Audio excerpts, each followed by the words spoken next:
আসসালামু আলাইকুম প্রিয় এসএসসি শিক্ষার্থীবৃন্দ, তোমাদের ধারাবাহিক আলোচনার আজকে আমরা আলোচনা করব তোমাদের হিসাব বিজ্ঞান বইয়ের অধ্যায় 5 হিসাব নিয়ে। এই একটি ক্লাসের মাধ্যমে আমরা জেনে নেব তোমাদের এই হিসাব অধ্যায়ের খুঁটিনাটি সব কিছু সম্পর্কে। এই একটি ক্লাস যদি তুমি মনোযোগ সহকারে করতে পারো তাহলে তুমি এই অধ্যায়ের যে কোনো ম্যাথ তুমি সলভ করতে পারবা, যে কোনো এমসিকিউ তুমি সলভ করতে পারবা। যদি এক কথায় আমি বলি তাহলে এটা হচ্ছে তোমাদের এই অধ্যায়ের মাস্টার ক্লাস। সো একদম বেসিক থেকে শুরু করে তোমার এই অধ্যায়ে কী কী ম্যাথ আসতে পারে সেগুলো একদম সলভ করিয়ে দেব, আশা করি একদম শেষ পর্যন্ত থাকবে। চলো আমরা একদম বেসিক থেকে শুরু করি। হিসাব হলো আর্থিক লেনদেন সঠিকভাবে লিপিবদ্ধ, শ্রেণীবদ্ধ ও বিশ্লেষণের প্রক্রিয়া। অন্যভাবে বললে হিসাব হলো কোনো ব্যক্তি বা প্রতিষ্ঠানের আর্থিক লেনদেনসমূহ সুশৃঙ্খলভাবে লিপিবদ্ধকরণ, শ্রেণীবদ্ধকরণ, সংক্ষিপ্তকরণ ও বিশ্লেষণের প্রক্রিয়া, যার মাধ্যমে নির্দিষ্ট হিসাবকাল শেষে বা সময়ে সময়ে আর্থিক ফলাফল জানা যায়। এক কথায় যদি আমরা এখানে হিসাব দ্বারা বুঝি, হিসাব দ্বারা মূলত তোমাদের খতিয়ানটাকে বোঝায়। যেমন তোমাদের প্রশ্ন যদি নির্দিষ্ট কোনো সম্পদ, আয়, ব্যয়, দায়, মালিকানা সত্ত্বের কোনো উপাদানের হিসাব নির্ণয় করতে বলে যে এই হিসাব নির্ণয় করো, যেমন আসবাবপত্র হিসাব নির্ণয় করো, নগদান হিসাব নির্ণয় করো, অথবা বেতন হিসাব নির্ণয় করো, এরকম কিছু যদি বলে থাকে তাহলে বুঝতে হবে ওই হিসাবে তোমাকে খতিয়ান বের করতে হবে। আর খতিয়ান জিনিসটা আমরা জানি, খতিয়ান জিনিসটা হচ্ছে হিসাবের পাকা বই, ঠিক আছে? অর্থাৎ ওই হিসাবের সাথে জড়িত সকল লেনদেনের ডেবিট ক্রেডিট জার নিয়ে তোমাকে খতিয়ানটা প্রস্তুত করে দিতে হবে। খতিয়ান আমরা দুইভাবে প্রস্তুত করতে পারি। এক হচ্ছে সনাতন পদ্ধতি বা টিচক পদ্ধতি, আর দুই হচ্ছে চলমান জার পদ্ধতি। এই দুইভাবে আমরা খতিয়ান তৈরি করতে পারি। তাহলে টিচকটা নিয়ে আমরা একটু জেনে নিই। দেখো, এই ছকে উভয় দিকে 4টি করে মোট 8টি কলাম থাকে। এই ছকে খতিয়ান তৈরির জন্য সবগুলো লেনদেন হিসাবভুক্ত করার পর জ্যাট টানতে হয়, অর্থাৎ একটা একটা করে সবগুলো টানার পর তারপর আমি এদিক ওদিক দুদিকে হিসাব মিলাবো। যদি ডেবিট ও ক্রেডিট কলামের অর্থের কোনো তারতম্য হয়, কম বেশি হয়, অবশ্যই কম বেশি হবে, তাহলে উক্ত টাকা মানে যে টাকা কম বেশি সেটাকে আমরা ব্যালেন্স সিডি নামে হিসাবকালের শেষ তারিখে লিখে উভয় দিকের হিসাবকে আমরা সমান করে দেব এবং পরবর্তী হিসাবকালের প্রথম তারিখে বিপরীত দিকে মানে যেই দিকে আমি ব্যালেন্স সিডিটা লিখছি এর বিপরীত দিকে আমি ব্যালেন্স বিডি নামে উক্ত যে অসামঞ্জস্য টাকাটা আমি ব্যালেন্স সিডি দিয়ে মিলাইছি সেই মেলানোর টাকাটা আমাকে অসামঞ্জস্য যেটা ছিল সেটাকে আমি ব্যালেন্স বিডি দিয়ে লিখে দিতে হবে। এটা হচ্ছে টিচক। তো টিচকের 4টা করে মোট 8টা কলাম। কী কী কলাম দেখো, ডেবিট দিকে 4টা, আবার ক্রেডিট দিকে 4টা। ডেবিট দিকে 4টা কী কী? তারিখ, বিবরণ, জাবেদা পৃষ্ঠা, টাকা। আবার ক্রেডিট দিকেও সেম, তারিখ, বিবরণ, জাবেদা পৃষ্ঠা, টাকা। আর এটাকে কেন টিচক বলে দেখো, টি জিনিসটাকে যে টির দিকে যদি তাকাও সোজা করে নামছে আর দুই দিকে দুইটা এভাবে কি আছে, পাকনা আছে নাকি, এজন্য বলা হচ্ছে টিচক। তো এখানে তুমি এটাকে যদি টি এর এই যে সোজা লাইনটা ধরো এটা, তো এদিকে একটা লাইন গেছে এদিকে একটা লাইন গেছে, এজন্য বলছে এটাকে টিচক, মানে টি এর মতো দেখতে, দুই দিকেই সমান। এখন আসো আধুনিক বা চলমান জার পদ্ধতি। চলমান জার চকে মোট কলাম সংখ্যা থাকে 60টা। টিচকে ছিল 8টা, চলমান জারে থাকবে তোমার 60টা। এখানে হিসাবকাল শেষের জার টানতে হয় না। এর কারণ কি দেখো, কারণ হচ্ছে প্রতিটি লেনদেন লিপিবদ্ধ করার সময় তোমার জার নির্ণয় হয়ে যাবে, অর্থাৎ তোমার ব্যালেন্স বিডি সিডি এগুলো কিছু বের করা লাগবে না, অটোমেটিক তোমার এগুলো হিসাব করতে করতে বের হয়ে যাবে। অর্থাৎ শেষে এসে যে কলামে উদ্বৃত্ত থাকবে সেটাই হচ্ছে তোমার ব্যালেন্স। ডেবিটে থাকলে ডেবিট ব্যালেন্স, ক্রেডিটে থাকলে ক্রেডিট ব্যালেন্স। এখন এই 60টা কলাম কী কী আমরা একটু এক নজরে দেখে আসি। দেখো, চলমান যার চক, হিসাবের নাম, এখানে আমরা যে হিসাব বের করবো সেই হিসাবের নাম লিখে দিব। এই তো তারিখ, বিবরণ, জাবেদা পৃষ্ঠা, ডেবিট টাকা, ক্রেডিট টাকা, এতটুকু পর্যন্ত ঠিক আছে, ঠিক আছে। আর এখন একদম শেষে গিয়ে হচ্ছে ব্যালেন্স, অর্থাৎ আমার ব্যালেন্স কত টাকা আছে সেই ব্যালেন্সটা বের করার জন্য আমাকে ডেবিট ব্যালেন্স আর হচ্ছে ক্রেডিট ব্যালেন্স, এই দুইটা ব্যালেন্স আমরা এখানে রাখবো, ঠিক আছে। আশা করি বুঝতে পারছো, এগুলা অঙ্ক করলে আরও ক্লিয়ার হয়ে যাবে। তো যদিও এই অধ্যায়ে তোমাদেরকে হিসাব সম্পর্কে ধারণা দিছে, অর্থাৎ খতিয়ান সম্পর্কে ধারণা দিছে, কিন্তু খতিয়ানের কোনো ম্যাথ এই অধ্যায়ে তোমাদের নাই। এখন দেখে নাও এই অধ্যায়ের গাণিতিক সমস্যাগুলো সমাধান করার জন্য যে বিষয়গুলো তোমাদের জানা খুবই জরুরি সেগুলো আমরা জেনে নিই। তাহলে শুরুতে আমাদেরকে জানতে হবে আয়, ব্যয়, সম্পদ, দায়, মালিকানা সত্ত্ব। শুধু এই অধ্যায় না, যে কোনো অধ্যায়ের ম্যাথ সলভ করার জন্য তোমাকে এই 5টা জিনিস সম্পর্কে পূর্ণাঙ্গ ধারণা রাখতে হবে, ঠিক আছে। এই 5টা জিনিস সম্পর্কে যদি তুমি পূর্ণাঙ্গ ধারণা রাখতে পারো তাহলে তুমি যে কোনো অধ্যায়ের ম্যাথ খুব ইজিলি সলভ করতে পারবা, অর্থাৎ তোমাকে বিষয়গুলো চেনা জরুরি। এখন শুরুতে আমরা একটু আলোচনা করে দিই। দেখো, আয়। আয় কি? যে সকল কারণে প্রতিষ্ঠানে অর্থ আসে বা বৃদ্ধি পায় সেসব কারণকে আয় বলে, অর্থাৎ আমাদেরকে আয় চিনতে হবে।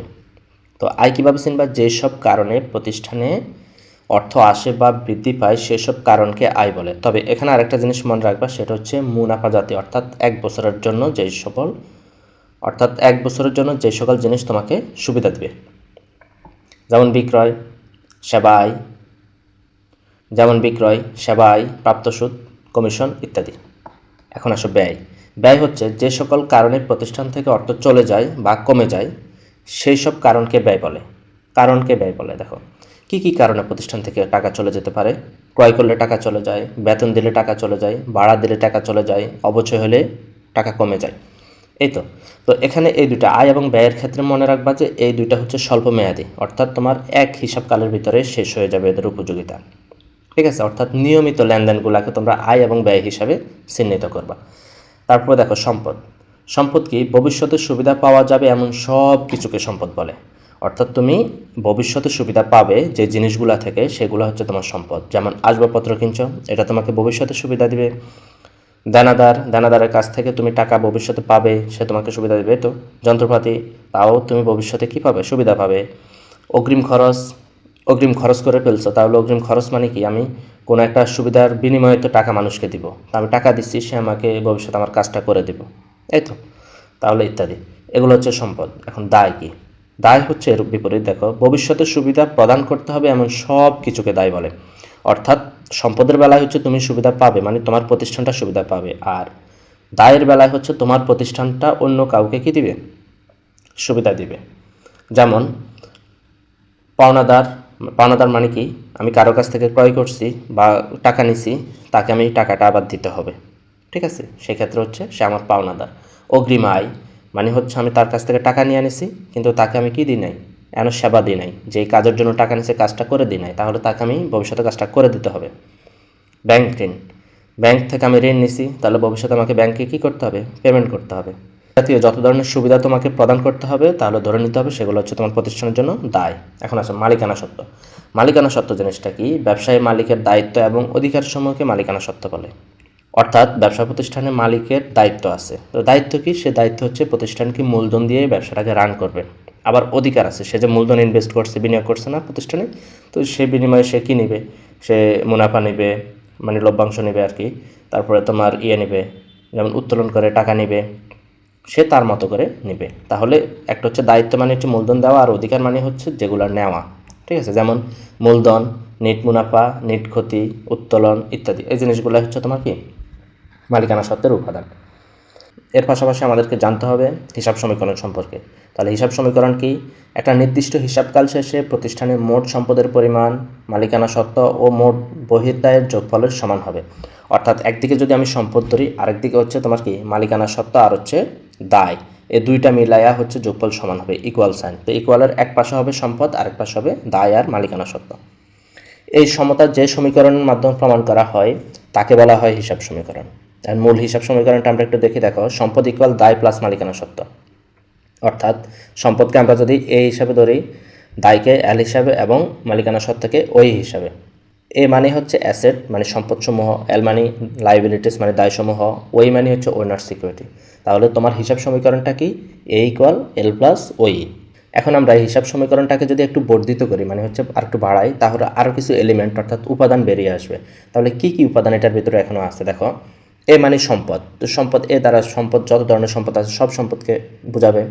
এল মানে লাইবিলিটিস মানে দায়, দায় দ্বারা সকল দায়কে বোঝাবে। তারপর আসো ওইটাকে যদি আমরা ভাঙি, তাহলে আমরা 4টা উপাদান পাই। ওইয়ের ভিতরে আছে আমাদের মূলধন আছে, রেভিনিউ আছে মানে হচ্ছে আয়, এক্সপেন্সেস আছে মানে ব্যয়সমূহ, ড্রয়িংস আছে মানে উত্তোলন সমূহ। কেমন? এখন এটা তো বুঝছি আমরা। এখন আমরা এ পাশে এগুলো বলে দিছি। দেখো, এগুলোর মিনিংসটা একটু দেখে নিই আমরা। এ মানে হচ্ছে অ্যাসেট সমূহ, এল মানে লাইবিলিটিস সমূহ, সি মানে হচ্ছে ক্যাপিটাল, আর মানে হচ্ছে রেভিনিউ, এক্স মানে হচ্ছে এক্সপেন্সেস, আর ডি মানে হচ্ছে ড্রয়িংস অর্থাৎ উত্তোলন। বাংলা সহ লিখে দিয়েছি। ঠিক আছে, এখন আসো হিসাব সমীকরণের উপরে লেনদেনের প্রভাব, অর্থাৎ এ ইকুয়াল এল প্লাস ওই এর উপরে কীভাবে প্রভাবটা ফেলে। দেখো, কোনো ঘটনা লেনদেন হতে হলে ওই ঘটনাটা অবশ্যই হিসাব সমীকরণ উপাদানগুলোকে নিচের 5টির পরিবর্তন যে কোনো একটা পরিবর্তন করতে হবে, তাহলে সেটা কী হবে? লেনদেন হবে। যেমন যদি মোট সম্পদ বাড়ে, তাহলে মোট দায় বা মালিকানা সত্ত্ব বাড়বে, অথবা দুটোই একসাথে বাড়বে। মোট সম্পদ কমলে মোট দায় বা মালিকানা সত্ত্ব কমবে, অথবা দুটোই একসাথে কমবে। একটি সম্পদ বাড়লে অপর একটি সম্পদ কমবে, মালিকানা সত্ত্ব কমলে দায় বাড়বে, আবার মালিকানা সত্ত্ব বাড়লে যে কোনো দায় কমবে। তাহলে তোমার এই যে ইকুয়ালিটি যেটা মানে হচ্ছে ইকুয়াল, এই ইকুয়ালটা সমান থাকবে। আমাদের আরও কিছু জিনিস জেনে রাখতে হবে কি, দেখো প্রারম্ভিক মূলধন। প্রারম্ভিক মূলধন কি, হিসাবকালের শুরুতে যে সকল সম্পদ দায় নিয়ে ব্যবসা আরম্ভ করে সেই সব উপাদান নিয়ে প্রারম্ভিক মূলধন নির্ণয় করতে হয়। অর্থাৎ প্রারম্ভিক সম্পদসমূহ থেকে প্রারম্ভিক দায়সমূহ বিয়োগ করলে যে ফলাফল পাওয়া যাবে সেটাই হবে প্রারম্ভিক মূলধন। তাহলে প্রারম্ভিক মূলধনের সংজ্ঞাটা আমরা জানি, প্রারম্ভিক মূলধন ইকুয়াল প্রারম্ভিক সম্পদ বিয়োগ প্রারম্ভিক দায়। ঠিক আছে, তারপরে দেখো মালিকানা সত্ত্ব বা সমাপনী মূলধন, একই কথা। সমাপনী মূলধন বের করতে যা লাগে আমাদের মালিকানা সত্ত্বটাই তাই।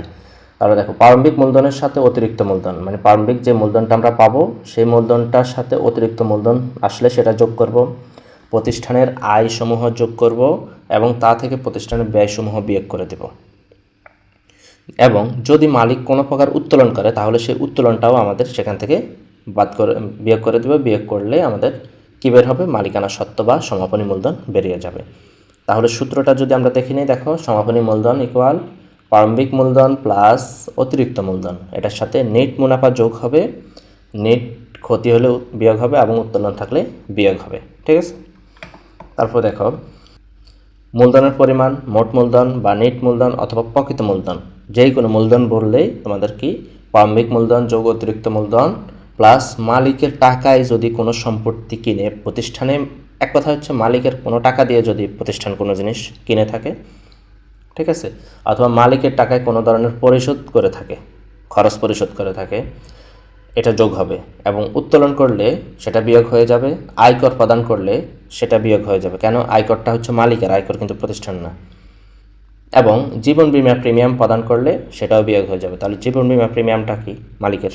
ঠিক আছে, তাহলে মূলধনের পরিমাণ বা মোট মূলধন বা প্রকৃত মূলধনের বিষয়টা তো বুঝছো। এখন আসো ডেবিট ক্রেডিট নির্ণয়। ডেবিট ক্রেডিট নির্ণয়, এখানে যদি ডেবিট ক্রেডিট নির্ণয়ের কৌশলটা সংক্ষেপে তোমাদেরকে বলে দিই তাহলে কেবল তুমি এটুকু মনে রাখতে পারলে যথেষ্ট।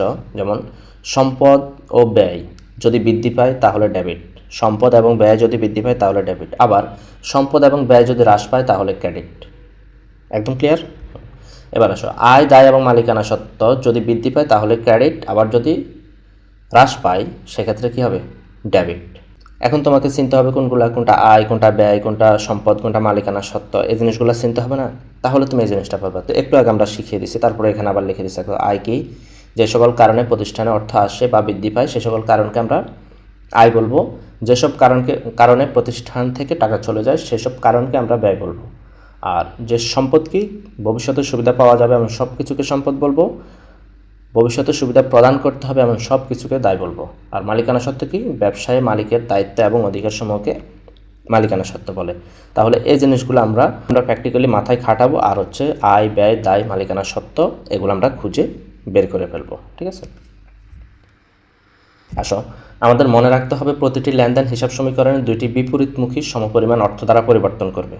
বিপরীতমুখী, একটি পক্ষ ডেবিট অপর একটি পক্ষ ক্রেডিট হবে। কেমন, যেমন হিসাবের ব্যালেন্স সর্বদা এ ইকুয়াল এল প্লাস ওই, এই যে সমীকরণটা আছে এই সমীকরণটা মেনে চলবে, এই সমীকরণটা মেনে চলবে, অর্থাৎ অলওয়েজ এটা সমান থাকবে, এটা আপ ডাউন হবে না।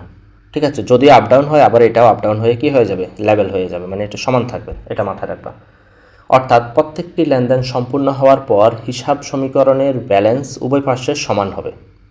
যেই কোনো লেনদেন আমরা বসাই না কেন হিসাব সমীকরণে, এটা অর্থাৎ যে কোনো লেনদেন প্রতিষ্ঠানে সংগঠিত হোক না কেন এটার সাথে সাথে হিসাব সমীকরণটাকে কী করবে, সমান রাখবে। একদিকে কমলে আরেক দিকেও কমবে, একদিকে বাড়লে আরেক দিকেও বাড়বে। ঠিক আছে, এভাবে, যেটাকেই মূলত আমরা আজকের দিনে দুতরফা দাখিলা পদ্ধতি অথবা দ্বৈত সত্তা যে হিসাবের সমতা নিশ্চিত করে, যেটাকে আমরা বলি দুতরফা দাখিলা পদ্ধতি বা দ্বৈত সত্তা। ঠিক আছে, এই অধ্যায়ের সৃজনশীল অংশে তোমাদের বলতে পারে, কি বলতে পারে, দেখো প্রারম্ভিক মূলধন নির্ণয় করো, মূলধনের পরিমাণ বা মোট মূলধন বা নেট মূলধন বা প্রকৃত মূলধন নির্ণয় করো বলতে পারে, মালিকানা সত্ত্বের পরিমাণ নির্ণয় করো এটা বলতে পারে, ডেবিট ক্রেডিট নির্ণয় করো এটা বলতে পারে, হিসাবের শ্রেণী নির্ণয় করো এগুলো বলতে পারে। এখন এই অধ্যায়ের শুরু থেকে এখান পর্যন্ত যদি তোমরা মনোযোগ দিয়ে বুঝে থাকো তাহলে দেখতে পাবে যে সব কিছু নির্ণয়ের যে কৌশল ইতিমধ্যে আমাদের আলোচনা হয়ে গেছে, কোনটা কীভাবে বের করতে হবে এগুলো সব কিছু কিন্তু আমরা আলোচনা করে ফেলছি। যদি মনোযোগ থাকে তাহলে বুঝতে পারবা। তারপর চলো একটা উদাহরণের মাধ্যমে আমরা যেই কোশ্চেনগুলো আমাদেরকে সাধারণত করতে পারে এগুলো আমরা সলভ করে ফেলি।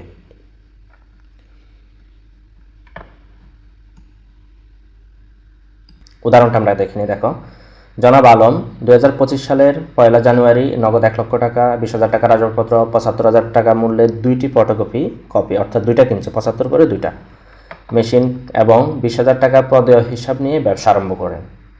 উক্ত মাসে তার অন্যান্য লেনদেনগুলো ছিল নিম্নরূপ: জানুয়ারির 3 তারিখ ব্যাংকে 50,000 টাকা দিয়ে একটি হিসাব খোলা হলো। 5 তারিখ বাকিতে একটি প্যান ক্রয় করা হলো। 6 তারিখে দোকানের পরিস্থিতির জন্য 2,000 টাকা প্রচারণা করেন। 8 তারিখ মালিকের ছেলের স্কুলের বেতন ব্যবসা হতে পরিশোধ। কম্পোজের জন্য কাগজ ও কালি ক্রয় 5,000 টাকা। 15 তারিখ মালিকের ব্যক্তিগত টাকা দিয়ে ব্যবসায়ের জন্য 15,000 টাকা প্রিন্টার ক্রয়।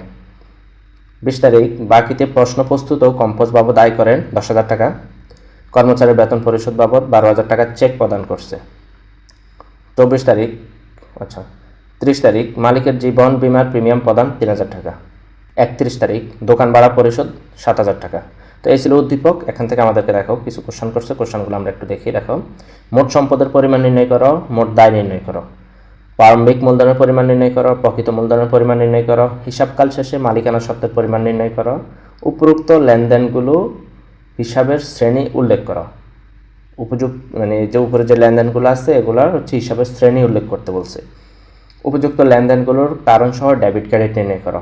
এই যে কোশ্চেন, এই কোশ্চেনের বাইরে আর তোমাদের কোনো অধ্যায় থেকে আর কোনো কোশ্চেন হবে না। তাহলে এই কোশ্চেনগুলো আমরা একটু সলভ করি, অর্থাৎ এখান থেকে আমরা সবগুলা কোশ্চেন এখান থেকে আমরা সলভ করে দেবো। আসো সমাধানটা একটু দেখি। একপাশে আমি প্রশ্নটা রেখে দিচ্ছি, এখন প্রশ্ন থেকে আমরা এখানে সমাধানটা একটু দেখে নেব। দেখো, মোট সম্পদের পরিমাণ নির্ণয় করো। তো মোট সম্পদের পরিমাণ নির্ণয় করতে হলে আমার সম্পদ কোনগুলা এগুলা চিনতে হবে। তো সম্পদ চেনার জন্য আমরা ওই যে আয়, ব্যয়, দায়, সম্পদ, মালিকানার সাথে এগুলো চিনিয়ে দিয়ে আসছি না, এখন ওগুলো আলোকে আমরা খুঁজে বের করে ফেলবো। আমরা সম্পদগুলো খুঁজে বের করব।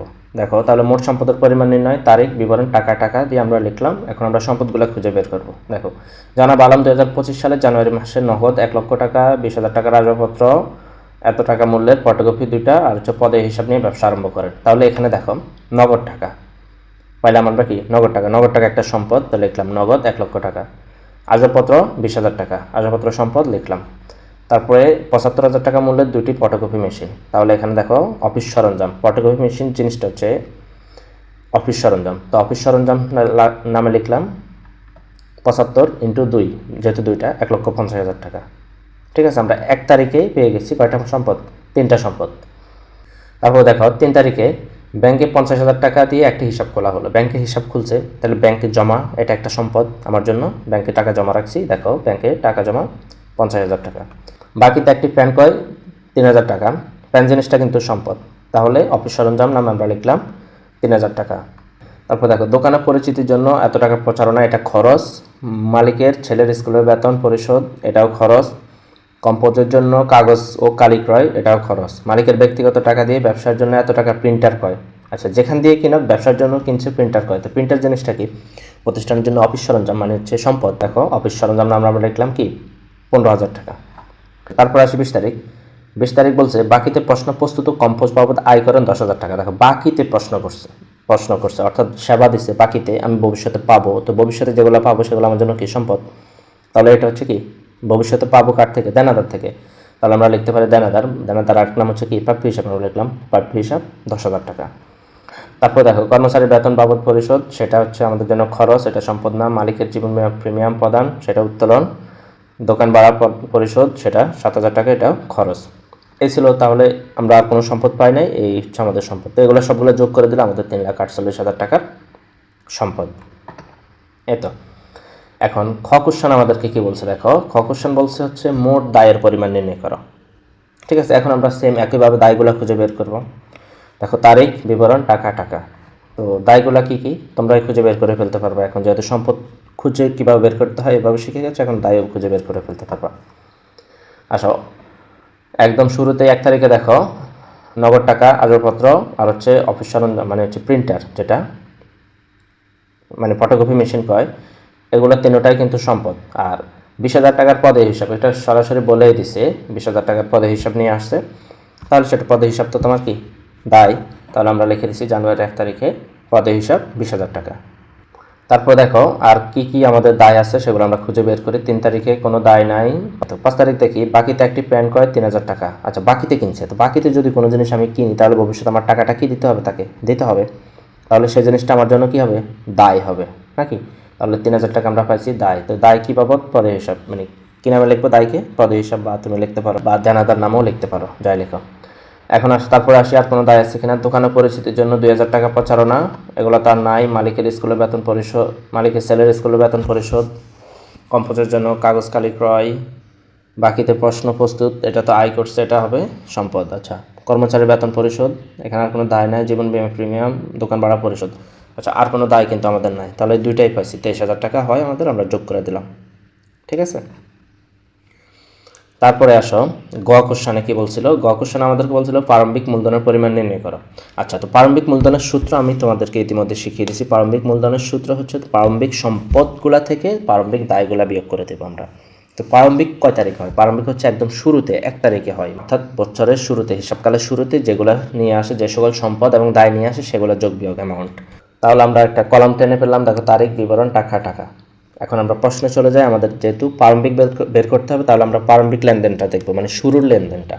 শুরুর লেনদেনটা ছিল এরকম: জনাব আলম 2025 সালের 1 জানুয়ারি নগদ 1 লক্ষ টাকা, 20,000 টাকার আসবাবপত্র, 75,000 টাকা মূল্যের 2টি ফটোকপি মেশিন এবং 20,000 টাকার পদের হিসাব নিয়ে ব্যবসা আরম্ভ করেন। তাহলে এখানে সম্পদ এবং দায়গুলো আমরা পেয়ে যাবো, এগুলো একটা থেকে আরেকটা বিয়োগ করে দিলে হয়ে যাবে। তাহলে সম্পদ কী কী দেখো, নগদ আর আসবাবপত্র এবং হচ্ছে ফটোকপি, মানে অফিস সরঞ্জাম। তাহলে আমরা 3টা জিনিস বসাই ফেলি। নগদ টাকা বসাইলাম 1 লক্ষ টাকা, আসবাবপত্র বসাইলাম 20,000 টাকা, অফিস সরঞ্জাম যেহেতু 2টা ফটোকপি মেশিন কয় 75 করে 2টা, 1,50,000 টাকা। আর পদের হিসাব নিয়ে শুরু করছে কত, 20,000 টাকা। তাহলে সেখান থেকে আমরা পদের হিসাবটা বিয়োগ করে দিলাম 20,000 টাকা। এই যোগ বিয়োগ করলে কত আসলো আমাদের, 2,50,000 টাকা। কিন্তু প্রারম্ভিক মূলধন একদম ইজি না। প্রারম্ভিক মানে হচ্ছে একদম শুরুতে যে জিনিসটা নিয়ে আসে, সম্পদ এবং দায়ের যোগ বিয়োগ ফলাফলটাই হচ্ছে প্রারম্ভিক মূলধন। ঠিক আছে। তারপর বলছে আমাদেরকে প্রকৃত মূলধনের পরিমাণ নির্ণয় করো। তাহলে আমরা তারিখ, বিবরণ, টাকা, টাকা দিয়ে একটা কলাম টেনে নিলাম। প্রকৃত মূলধনটা কি, প্রকৃত মূলধন হচ্ছে প্রারম্ভিক মূলধনের সাথে আমাদের যদি অতিরিক্ত মূলধন আসে সেটা যোগ হবে, আর যদি কোনো উত্তোলন থাকে সেটা বিয়োগ হয়ে যাবে। দ্যাটস ইট, আর কিছুই না। তাহলে এখন আসি আমরা খুঁজে বের করি। আমরা প্রারম্ভিক মূলধনটা তো আমরা একটু আগে বের করে ফেলছি, তা প্রারম্ভিক মূলধন আমরা এখান থেকে বসায় দিই। দেখো এখানে আমি ব্র্যাকেটে দেখাই দিচ্ছি প্রারম্ভিক সম্পদ থেকে প্রারম্ভিক দায় বিয়োগ দেওয়ার পরে আমরা ফলাফল পাইছি কত, 2,50,000 টাকা। এটা প্রারম্ভিক মূলধন আমরা বসিয়ে দিচ্ছি। এখন আমরা বাকি এগুলা থেকে খুঁজে বের করব, মানে হচ্ছে প্রশ্ন থেকে 3 তারিখ থেকে 31 তারিখ পর্যন্ত খুঁজে বের করবো যে আর কোথাও কোনো আমাদের অতিরিক্ত মূলধন আসছে কিনা, আর হচ্ছে কোনো উত্তোলন আমাদের হয়েছে কিনা। 3 তারিখ দেখো 50,000 টাকা দিয়ে একটা হিসাব খোলা হলো, এটা মূলধনের কিছুই নাই। বাকিতে প্যান ক্রয় তাও কিছু নাই, দোকানে পরিস্থিতির জন্য প্রচারণা তাও কিছু নাই। মালিকের ছেলের স্কুলের বেতন ব্যবসায় হতে পরিশোধ। আচ্ছা, মালিকের ছেলের স্কুলের ব্যবসায়ের সাথে কোনো সম্পর্ক নাই। মালিকের ছেলের স্কুলের বেতন ব্যবসা হতে যদি পরিশোধ করে, তাহলে সে ব্যবসা থেকে টাকাটা উঠায় নিয়েছে, তারপর স্কুলে দিছে। তার মানে কি হয়েছে, ঘটনা উত্তোলন হয়েছে। তাহলে এটা কি ব্যবসা থেকে কমবে না বাড়বে, কমবে। তাহলে আমরা বিয়োগ করে দিচ্ছি। দেখো 8 তারিখ মালিকের ছেলের স্কুলের বেতন প্রদান 2500 টাকা। তারপরে কম্পোজের জন্য কাগজ ও কালি ক্রয়, এটা তো আসবে না। মালিকের ব্যক্তিগত টাকা দিয়ে ব্যবসায়ের জন্য 15,000 টাকার প্রিন্টার ক্রয় করছে। দেখো মালিকের ব্যক্তিগত টাকা দিয়ে ব্যবসায়ের জন্য ক্রয় করছে। এখন আমরা হিসাব করি ব্যবসায়ের, মালিকের টাকা দিয়ে যদি কিনে থাকে তার মানে মালিক ব্যবসায় কী করছে, ইনভেস্টমেন্ট করছে নাকি, বিনিয়োগ করছে। তাহলে এই 15,000 টাকা হচ্ছে মালিকের অতিরিক্ত মূলধন। তাহলে দেখো মালিকের ব্যক্তিগত টাকায় প্রিন্টার ক্রয়, অর্থাৎ অতিরিক্ত মূলধন হিসেবে কী হয়েছে, এটা যোগ হয়েছে, প্রতিষ্ঠানে এসে যোগ হয়েছে, মালিকানা সত্ত্বটা বাড়ছে। তাহলে আমরা এখানে লিখলাম প্রিন্টার ক্রয় 15,000 টাকা। বাকিতে প্রশ্ন প্রস্তুত ও কম্পোজ বাবদ আয় করেন, এটা তো আমাদের মূলধনের সাথে সম্পৃক্ত না। কর্মচারীর বেতন পরিশোধ বাবদ এত টাকা চেক প্রদান, তাও কিছু না। মালিকের জীবন বিমার প্রিমিয়াম প্রদান 3,000 টাকা। আচ্ছা, জীবন বিমা টাকা, জীবন টাকার মালিকের, তাহলে মালিকের জীবন বিমার প্রিমিয়াম প্রদান করছে ব্যবসা থেকে, সেটা কি হবে আমাদের জন্য, কি হবে, উত্তোলন হবে। ব্যবসা থেকে মালিক টাকা উত্তোলন করে নিয়ে বিমা কোম্পানিকে দিচ্ছে, বুঝতে পারছো। তাহলে সেটা কি উত্তোলন। তাহলে দেখো 30 তারিখ মালিকের জীবন বিমা প্রিমিয়াম প্রদান 3,000 টাকা, এটা কি হয়ে গেছে, মূলধন থেকে কমে গেছে। দোকান ভাড়া পরিশোধ, এটাই কিছু নাই। আচ্ছা, তাহলে এখন আসি আমরা এগুলো যোগ বিয়োগ করে যদি দেখি, তাহলে আমাদের কথা হয় 2,59,500 টাকা। এ হচ্ছে প্রকৃত মূলধনের পরিমাণ নির্ণয়। আশা করি পারবা। তারপরে দেখো উঁ বলছে কি, হিসাবকাল শেষে মালিকানা সত্ত্বের পরিমাণ নির্ণয় করো। আচ্ছা, মালিকানা সত্ত্ব জিনিসটা আমরা একটু আগে শিখে আসছিলাম। মালিকানা সত্ত্ব হচ্ছে আমাদের ওইয়ের উপরে যে জিনিসগুলো হচ্ছে প্রভাব ফেলবে সেগুলো হচ্ছে আমাদের কি মালিকানা সত্ত্ব। তাহলে ওই মানে হচ্ছে ওনার সিকিউরিটির উপরে, যে ক্যাপিটাল, রেভিনিউ, এক্সপেন্সেস, তারপর হচ্ছে ড্রয়িংস, এই জিনিসগুলো হচ্ছে কি মালিকানা সত্ত্ব। তাহলে আমরা এক নজরে দেখে আসি মালিকানা সত্ত্ব কি। মালিকানা সত্ত্বের একদম শুরুতে যদি আমরা পাই হচ্ছে প্রারম্ভিক মূলধনটা পাই, যেটা আমরা বের করে ফেলছি একটু আগে, তাহলে সেটা আমরা লিখে দিলাম প্রারম্ভিক মূলধন। এখন তোমার এই ওই থেকে যতটুকু মানে সকল ধরনের খরচকে বিয়োগ দিবা, সকল ধরনের আয়কে যোগ করবা, উত্তোলন থাকলে বিয়োগ করে দিবা, দ্যাটস ইট। অতিরিক্ত মূলধন থাকলে সেটা যোগ করবা, এতটুকুই। এখন তারপর দেখি আমরা 1 তারিখে যেহেতু আমরা পেয়ে গেছি প্রারম্ভিক মূলধন, সেটা আমরা বসিয়ে দিচ্ছি। 3 তারিখে আমাদের মূলধনের উপরে কোনো ইফেক্ট পড়ছে কিনা দেখো। ব্যাংকে 50,000 টাকা দিয়ে হিসাব করা হলো, আমার কাছ থেকে নগদ টাকা চলে গেছে, আবার ব্যাংকে নগদ মানে টাকা বাড়ছে, তাহলে এটা মূলধনের উপরে আসে নাই। বাকিতে একটি প্যান ক্রয় করছে 3,000 টাকা, এটা হচ্ছে দায় সৃষ্টি হয়েছে, আর বিনিময়ে হচ্ছে আমার কি একটা সম্পদ আসছে। তারপর দেখো দোকানের পরিচিতির জন্য 2,000 টাকা প্রচারণা করছে। আচ্ছা, দোকানের পরিচিতির জন্য 2,000 টাকা প্রচারণা করছে, এটা কি খরচ। তাহলে খরচ জিনিসটা আমার মূলধনকে কমায় দেয়, যে এক্সপেন্সেস, এক্সপেন্সেস, এটা কমায় দেয়। তাহলে সেটা আমরা কি করে দিলাম, বিজ্ঞাপন খরচ নামে বিয়োগ করে দিলাম। 6 তারিখ মালিকের ছেলের স্কুলের বেতন ব্যবসা হতে পরিশোধ, এটা তো অবশ্যই উত্তোলন করে নিয়ে গেছে, তাহলে উত্তোলন আমরা লিখে দিলাম। তারপর দেখো কম্পোজের জন্য কাগজ ও কালি ক্রয়, সেটা কি একটা খরচ, তাহলে সেটা কি সাপ্লাইজ খরচ নামে আমরা কী করে দিলাম, লিখে দিলাম, বিয়োগ করে দিলাম। খরচ হলে কি হয়, বিয়োগ হয়। ওই যে আমাদের সমীকরণটা মনে রাখবা। তারপর দেখো মালিক ব্যক্তিগত টাকা দিয়ে ব্যবসায়ের জন্য এত টাকার প্রিন্টার ক্রয় করছে, তাহলে সেটা কি মালিক ব্যবসায় টাকা দিছে এটার বিনিময়ে, তাহলে সেটা কি অতিরিক্ত মূলধন। তো অতিরিক্ত মূলধন আমরা কী করলাম, যোগ করলাম। তারপরে দেখো বাকিতে প্রশ্ন প্রস্তুত কম্পোজ বাবদ আয় করলেন। আচ্ছা, এখানে বিষয়টা হচ্ছে আয় করছে, আয় জিনিসটা। তো আয় জিনিসটা আমার কি হয়, আমার মালিকানা সত্ত্বটাকে বাড়ায়। তাহলে দেখো সেবা আয়ের নামে আমরা লিখলাম 10,000 টাকা, ঠিক আছে। এখন আসো কর্মচারীর বেতন পরিশোধ বাবদ 12,000 টাকা চেক প্রদান করছে। তো এখানে দুইটা জিনিস হচ্ছে, একটা হচ্ছে বেতন প্রদান করছে, এটা হচ্ছে আমাদের জন্য খরচ, আবার চেক প্রদান করছে, সেটা ব্যাংক থেকে আবার সম্পদ কমে গেছে, ঠিক আছে। তাহলে আমাদের এখানে ইফেক্টটা কী পড়ছে, খরচ জিনিসটা আমাদের মালিকানা সত্ত্বটাকে কমাবে, সেক্ষেত্রে আমরা বেতন খরচ নামে কমিয়ে দিলাম 12,000 টাকা। মালিকের জীবন বিমা প্রিমিয়াম প্রদান, সেটা কি আমাদের মালিকানা সত্ত্বটাকে কমবে, উত্তোলন করে নিয়ে যাবে নাকি, তাহলে মালিকের জীবন বিমা প্রিমিয়াম প্রদান 3,000 টাকা, এটা আমরা লিখে দিলাম। দোকান ভাড়া পরিশোধ, দোকান ভাড়াটা কি একটা খরচ, যেটা হচ্ছে নগদ টাকা দিয়ে পে করছে, তাহলে নগদ টাকা সম্পদ থেকে কমবে, আর হচ্ছে আমার মালিকানা সত্ত্ব থেকে কমবে, যেহেতু এটা এক্সপেন্সেস মানে খরচ। তো সেক্ষেত্রে আমরা ভাড়া খরচ নামে 7,000 টাকা লিখে দিলাম, দ্যাটস ইট। তাহলে এগুলো যদি আমরা যোগ বিয়োগ করি তাহলে কত হয়, আমাদের 2,43,500 টাকা, সেটা আমরা ফলাফল বের করে দিলাম।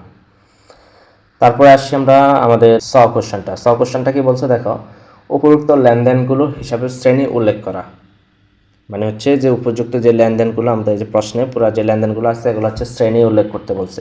কোন জিনিসটা কি, এটা একদম ইজি, মানে এটার জন্য হচ্ছে তোমরা আয়, ব্যয়, দায়, সম্পদ, মালিকানা সত্ত্বে এই জিনিসগুলো শিখতে হবে, তাহলে পারবা, একদম ইজি। দেখো উপরোক্ত লেনদেনগুলোর হিসাবের শ্রেণী উল্লেখ করা হলো, আমরা এখানে লিখলাম তারিখ, পক্ষ বা হিসাব, আর হচ্ছে হিসাবের শ্রেণী।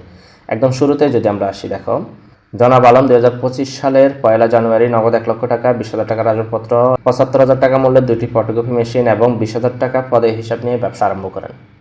তাহলে এখানে কি কি পাচ্ছি আমরা, নগদান হিসাব পাচ্ছি, আসবাবপত্র হিসাব পাচ্ছি, অফিস সরঞ্জাম হিসাব পাচ্ছি, পদে হিসাব পাচ্ছি, আর এই সবগুলা মিলাইয়া হয় আমাদের মূলধন হিসাব হয়, ঠিক আছে। আচ্ছা, তাহলে দেখো প্রথমে পাচ্ছি আমরা নগদান হিসাব। তো নগদান জিনিসটা কি, সম্পদ, আসবাবপত্র জিনিসটা কি, সম্পদ, অফিস সরঞ্জাম জিনিসটা কি, সম্পদ, পদে হিসাব জিনিসটা কি, দায়। আর এই যেহেতু এই সম্পদগুলা থেকে আমি দায়টা বিয়োগ করছি, তাহলে আমার কি বের হয়েছে, যে ডিফারেন্সটা আছে সেটা হচ্ছে কি মূলধন হিসাব, সেটা কিসে মালিকানা সত্ত্বে যায়। বুঝে গেছো না, একদম এরকম সবগুলো। এখন বাকিগুলো তো পারবা।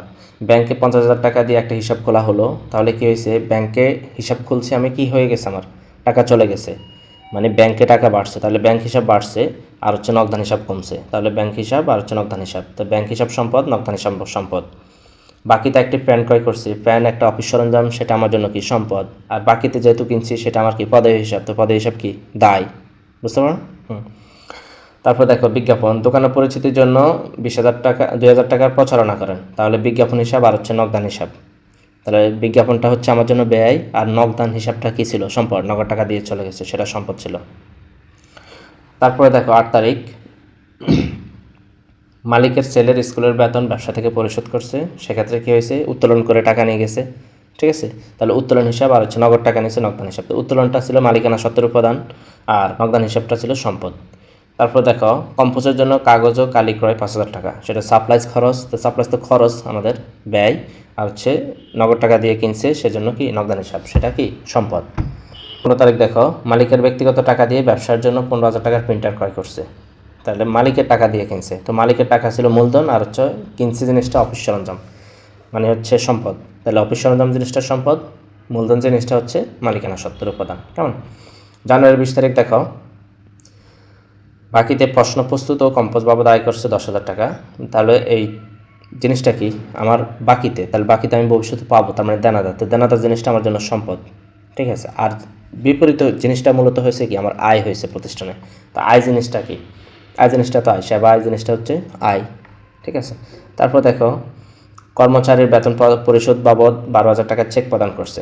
আচ্ছা, এখানে জিনিসটা হচ্ছে বেতন প্রদান করছে আর হচ্ছে চেক প্রদান করছে। তো চেক প্রদান করলে হচ্ছে ব্যাংক থেকে চলে যাবে, আর হচ্ছে বেতন তো পরিশোধ হবে। তাহলে বেতন হিসাব আর ব্যাংক হিসাব, তাহলে বেতন জিনিসটা হচ্ছে আমার ব্যয়, আর যেহেতু ব্যাংক হিসাব তো ব্যাংক জিনিসটা আমার কী ছিল, সম্পদ ছিল, সেখান থেকে কমবে। মালিকের জীবন বিমা প্রিমিয়াম প্রদান 3,000 টাকা। তাহলে জীবন বিমা প্রিমিয়াম প্রদান সেটা কি, টাকাটা কী করছে, উত্তোলন করে নিয়ে গেছে, আর বিনিময়ে আমার প্রতিষ্ঠানে কী হয়েছে, নগদ টাকা কমে গেছে না। তাহলে উত্তোলন হিসাব আর হচ্ছে নগদান হিসাব, তাহলে মালিকানা সত্ত্ব হচ্ছে উত্তোলন আর হচ্ছে নগদান হচ্ছে সম্পদ। জানুয়ারি 31 তারিখ দেখো দোকান ভাড়া পরিশোধ, ভাড়া পরিশোধ করছে। সেটা ছিল কি, একটা হচ্ছে ভাড়া জিনিসটা হচ্ছে খরচ, আর নগদান জিনিসটা হচ্ছে মানে হচ্ছে নগদ টাকা চলে গেছে না, তাহলে হচ্ছে নগদান হিসাব। তাহলে খরচ হিসাব, ভাড়া খরচ হিসাব আর হচ্ছে নগদান হিসাব। তাহলে ভাড়া খরচ হচ্ছে ব্যয় আর হচ্ছে নগদান জিনিসটা হচ্ছে আমার সম্পদ। একদম ইজি না? তোমরা হিসাবের শ্রেণীগুলো বের করতে ফেলতে পারছো না? ঠিক এরকম। এখন আসো 6 নাম্বার আমাদেরকে বলছে উপযুক্ত লেনদেনগুলোর কারণসহ ডেবিট ক্রেডিট নির্ণয় করো। কারণসহ ডেবিট ক্রেডিট নির্ণয় করতে হবে, ডেবিট ক্রেডিটও নির্ণয় করতে হবে, আবার কারণসহ নির্ণয় করতে হবে। সেম জিনিসটা একটু আগে আমরা যেটা শিখছি সেটা দেখো একদম। তাহলে ডেবিট ক্রেডিট নির্ণয় আমরা এখানে লিখলাম তারিখ, পক্ষ বা হিসাব, হিসাবের শ্রেণী, এই তিনটা হচ্ছে আগেরটার মতোই রাখলাম। নতুন করে আসলে আমাদের ডেবিট ক্রেডিট, টাকা আর হচ্ছে কারণ। এখন আসি আমরা একদম 1 তারিখে যদি যাই, 1 তারিখে আমাদের কী কী করছে, নগদান হিসাব, আসবাবপত্র হিসাব, তারপরে অফিস সরঞ্জাম হিসাব। এই তিনটা জিনিস, তিনটাই হচ্ছে সম্পদ। আর এখানে আমাদের সম্পদ বাড়ছে না কমছে, বাড়ছে। সম্পদ বাড়ছে, নগদান হিসাব দ্বারা সম্পদ বাড়ছে এই জন্য ডেবিট হয়েছে, আসবাবপত্র হিসাব দ্বারা সম্পদ বাড়ছে এই জন্য ডেবিট হয়েছে, অফিস সরঞ্জাম হিসাব দ্বারা সম্পদ বাড়ছে প্রতিষ্ঠানের জন্য ডেবিট হয়েছে। আর এখানে পদে হিসাব কী হয়েছে, পদে হিসাব জিনিসটা হচ্ছে আমি এটা নিয়ে ব্যবসা শুরু করছি, তো পদে হিসাব যখন বাড়ে তখন কি হয়, ক্রেডিট হয়। ঠিক আছে, মূলধন জিনিসটাও প্রতিষ্ঠানে বাড়ছে 1 তারিখে, মূলধন জিনিসটার এটার কারণে মালিকানা সত্ত্ব, আর সেটা হচ্ছে প্রতিষ্ঠানে কী হয়েছে যেহেতু বাড়ছে সেটা হচ্ছে কি ক্রেডিট। তাহলে সেই অনুযায়ী আমরা টাকাগুলো বসিয়ে ফেলছি একদম 1 লক্ষ আর হচ্ছে 20,000, 1,50,000 যেহেতু দুইটা ছিল এটা। আর এখানে হচ্ছে 20,000 টাকার হচ্ছে আমার কি পদে হিসাব, আর এগুলা থেকে যখন পদে এটা বিয়োগ করছে আমার মূলধন বের হয়েছে কত, মালিকানা সত্ত্ব বের হয়েছে 2,50,000। তাহলে এখানে কারণটা কি, কারণ একদম ইজি, কি হয়েছে সেই জিনিসটা শুধু বলে দিবা তুমি। কারণ পারলে তুমি এই জিনিসটাও পার, ডেবিট ক্রেডিট কোনটা ডেবিট কোনটা ক্রেডিট এটাও পারবা। তাহলে সম্পদ বৃদ্ধি, সম্পদ বৃদ্ধি, সম্পদ বৃদ্ধি, তিনটাতে সম্পদ বৃদ্ধি। আবার এখানে দায় বৃদ্ধি হয়েছে, আবার মালিকানা সত্ত্ব বৃদ্ধি হয়েছে, অর্থাৎ এখানে মানে 1 তারিখ আমাদের সবগুলাই কিন্তু বৃদ্ধি হয়েছে। তারপর আসো 3 তারিখ, 3 তারিখ বলছে ব্যাংকে 50,000 টাকা দিয়ে একটা হিসাব খোলা হলো। আচ্ছা, ব্যাংকে যদি আমরা হিসাব খুলি তাহলে আমার কাছ থেকে নগদ টাকা চলে গেছে, আর হচ্ছে ব্যাংকে টাকাটা বাড়ছে, এই না বিষয়। তাহলে ব্যাংক হিসাব, ব্যাংকে বাড়ছে মানে কি, ব্যাংক ডেবিট হবে, সম্পদ বাড়ছে, ব্যাংক হিসাব সম্পদ ডেবিট হবে, কেন সেটা বাড়ছে যে সম্পদ বৃদ্ধির জন্য 50,000 টাকা আমি লিখলাম। আর বিনিময়ে হচ্ছে আমার নগদ টাকা মানে নগদান হিসাবটা কমে গেছে, সম্পদ কমে গেছে, এই জন্য কী হবে, সম্পদ কমলে কী হয়, ক্রেডিট। ওই আগে আমরা বলে দিচ্ছি, ওই জিনিসগুলো ভালো করে ফলো করবা। তারপর দেখো 50,000 টাকা আমি লিখলাম এবং সম্পদ হ্রাস পেল, এই জন্য এটা কারণে দেখাই দিলাম আমরা। 5 তারিখ দেখো বাকিতে একটি ফ্যান ক্রয় করছে। আচ্ছা, প্যান্টটা আমি বাকিতে ক্রয় করছি, তাহলে ক্রয় করছি যেহেতু সম্পদ একটা, সেটা আমার প্রতিষ্ঠানকে সম্পদ বৃদ্ধি করবে। আর হচ্ছে যেহেতু বাকিতে ক্রয় করছি সেটা আমার জন্য পদেয় হিসাব, তাহলে আমি লিখলাম অফিস সরঞ্জাম হিসাব মানে সম্পদ, সেটা কি বাড়ছে এই জন্য ডেবিট হয়েছে মানে সম্পদ বৃদ্ধি কারণ 3,000 টাকা। আর হচ্ছে পাওনাদারও আমার বাড়ছে, এটা আমি ভবিষ্যতেও পরিশোধ করতে হবে। তাহলে পাওনাদার বা পদে হিসাব বাড়ছে, সেটা হচ্ছে দায়, যেহেতু বাড়ছে সেহেতু কী হবে, পাওনাদার বা মানে দায় বাড়লে কী হয়, ক্রেডিট হয়। তাহলে দায় বৃদ্ধি আমি এখানে লিখে দিলাম। তারপরে আসো 6 তারিখ। 6 তারিখ বলছে দোকানের পরিচিতির জন্য 2,000 টাকার প্রচারণা করেন। তো দোকানের পরিচিতির জন্য প্রচারণা করছে বিজ্ঞাপন হিসাব, আর হচ্ছে নগদ টাকা দিয়ে প্রচারণা করছে নগদান হিসাব। তাহলে বিজ্ঞাপন হিসাব হচ্ছে ব্যয় বাড়ছে, ব্যয় বৃদ্ধি পেলে ডেবিট হয়, ব্যয় বৃদ্ধি আমরা এখানে কারণ লিখলাম, আর 2,000 টাকা। আর হচ্ছে নগদান হিসাব, নগদ টাকা আমার কি হয়েছে, কমে গেছে, তো সম্পদ কমে গেলে কি হয়, ক্রেডিট হয়, এতে সম্পদ হ্রাস। একদম ইজি না? তারপর দেখে 8 তারিখ। 8 তারিখ বলছে মালিকের ছেলের স্কুলের বেতন ব্যবসা হতে পরিশোধ। তাহলে ব্যবসা হতে পরিশোধ করছে, মানে টাকাটা উঠায় নিয়ে গেছে, আর বিপরীতে আমার প্রতিষ্ঠানের টাকা কমে গেছে। তাহলে উত্তোলন হিসাব আর হচ্ছে নগদান হিসাব। তো উত্তোলন করে নিয়ে গেছে, এটা কি হয়েছে, মালিকানা সত্ত্ব বাড়ছে না কমছে? মালিকানা সত্ত্ব কমে গেছে, উত্তোলন করলে মালিকানা সত্ত্ব কমে। তাহলে যেহেতু মালিকানা সত্ত্ব কমছে সেহেতু কী হবে, ডেবিট হবে, মালিকানা সত্ত্ব হ্রাস। আর যেহেতু নগদান হিসাব, মানে নগদ টাকা কমে গেছে আমার, মানে নগদ টাকাটাও তো কমে গেছে নাকি, তাহলে সম্পদ, সম্পদ জিনিসটা কমলে কি হয়, ক্রেডিট হয়, সম্পদ হ্রাস। ঠিক আছে? কারণ 11 তারিখ যদি আমরা দেখি, দেখো কম্পোজের জন্য কাগজ ও কালি ক্রয় প্রতিষ্ঠানের জন্য খরচ, তাহলে বিনিময়ে হচ্ছে আমার নগদ টাকা খরচ হয়েছে। তাহলে আমি লিখলাম হচ্ছে কি, প্লাস খরচ হিসাব ডেবিট, আর হচ্ছে নগদান হিসাব ক্রেডিট। ঠিক আছে? আচ্ছা, তো এখানে ডেবিট ক্রেডিট কেন হবে, সাপ্লাইস একটা খরচ, তো ব্যয় বৃদ্ধি পাইছে, প্রতিষ্ঠানের ব্যয় বৃদ্ধি পাইছে, এর জন্য কী হয়েছে, ডেবিট হয়েছে, ব্যয় বৃদ্ধি। আর নগদান হিসাব মানে হচ্ছে সম্পদ কমে গেছে, আমি নগদ টাকা দিয়ে কিনতে হয়েছে না, তাহলে সম্পদ জিনিসটা আমার কমে গেছে, এজন্য ক্রেডিট হয়েছে, সম্পদ হ্রাস। ঠিক আছে? তারপরে আসা হচ্ছে মালিকের ব্যক্তিগত টাকা দিয়ে ব্যবসায় 15,000 টাকার প্রিন্টার ক্রয় করছে। তাহলে প্রিন্টার ক্রয় করছে হচ্ছে আমার প্রতিষ্ঠানে কি আসছে, সম্পদ আসছে, তাহলে সম্পদ বৃদ্ধি পাইছে একটা। আবার মালিকের টাকা দিয়ে, তাহলে মালিকের মূলধনটাও বৃদ্ধি পাইছে, তাহলে দুটা জিনিস বৃদ্ধি পাইছে, সম্পদও বৃদ্ধি পাইছে, আবার মূলধনও বৃদ্ধি পাইছে। তাহলে 15 তারিখ দেখি অফিস সরঞ্জাম হিসাব আর হচ্ছে মূলধন হিসাব। তাহলে অফিস সরঞ্জাম সম্পদ এটা কি হয়েছে, বৃদ্ধি পাইছে, যেহেতু বৃদ্ধি পাইছে সেজন্য ডেবিট, আর এখানে লিখলাম আমরা সম্পদ বৃদ্ধি। আর যেহেতু মূলধন হিসাবে সে বিনিয়োগ করছে, বিনিয়োগ করেই মূলত অফিস সরঞ্জামটা কিনছে, সেজন্য হচ্ছে সেটা মালিকানা সত্ত্বকে বৃদ্ধি করছে, মালিকানা সত্ত্ব বৃদ্ধি পেলে কি হয়, ক্রেডিট হয়, এখানে আমরা লিখলাম মালিকানা সত্ত্ব বৃদ্ধি। তারপর আসে 20 তারিখ। 20 তারিখ বলছে বাকিতে প্রশ্ন প্রস্তুত কম্পোজ বাবদ আয় করেন 10,000 টাকা। 10,000 টাকা যদি আয় করছে, এখানে জিনিসটা হচ্ছে বাকিতে, তার বাকিতে আয় করলে কি হয়, দেনাদার হয়, আর জিনিসটা হচ্ছে আমার কি, আয়। তো এখানে দানাদার যেহেতু সম্পদ আমাদের ভবিষ্যতে পাবো, তো সেহেতু হচ্ছে দানাদার সম্পদ, সম্পদ যেহেতু বৃদ্ধি পাবে, ভবিষ্যতে পাবো, এটা বৃদ্ধি পাইছে না, ভবিষ্যতে পাবো, ডেবিট, সম্পদ বৃদ্ধি আমরা লিখলাম। আর সেবা আয়ের মাধ্যমে প্রতিষ্ঠানে কী হয়েছে, আয় বৃদ্ধি পাইছে, তাহলে আমরা লিখতে পারি আয়, যেহেতু আয় বৃদ্ধি পায়, আয় বৃদ্ধি পেলে কী হয়, আমাদের ক্রেডিট হয়, আমরা এখানে লিখলাম আয় বৃদ্ধি। কেমন? 24 তারিখ দেখো কর্মচারীর বেতন পরিশোধ বাবদ 12,000 টাকার চেক প্রদান করছে। তাহলে বেতন পরিশোধ করছে, এটা আমার জন্য খরচ, আবার চেক প্রদান করছি, সেটা আমার সম্পদ কমে গেছে। ঠিক আছে?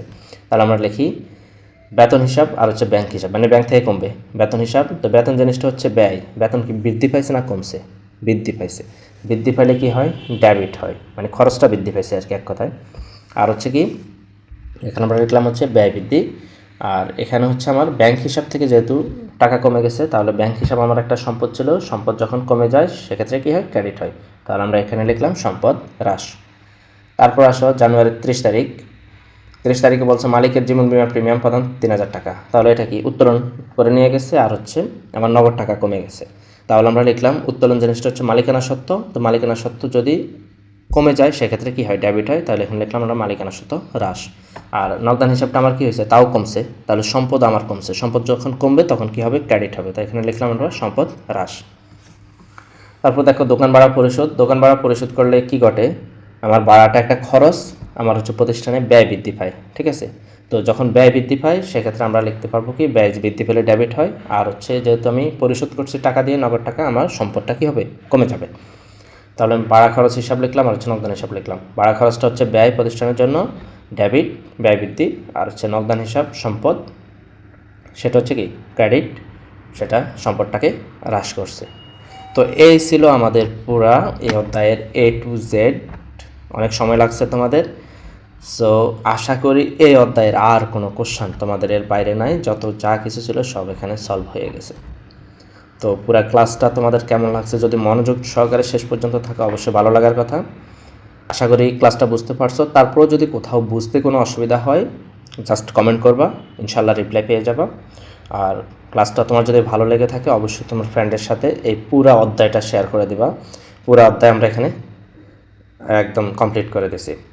আর তুমি বাংলাদেশের কোন জেলা এবং কোন স্কুল থেকে আমাদের ক্লাসগুলো দেখতেছো সেটা কমেন্ট করে জানিয়ে দিবে। তোমরা অবশ্যই আমাদের কমার্স সেন্টার্স গ্রুপে অ্যাড হয়ে যাবে, সেখানে তোমরা পারস্পরিক সহযোগিতা করতে পারবা এবং বিভিন্ন পড়াশোনা নিয়ে বিভিন্ন ধরনের আলাপ আলোচনা করতে পারবা।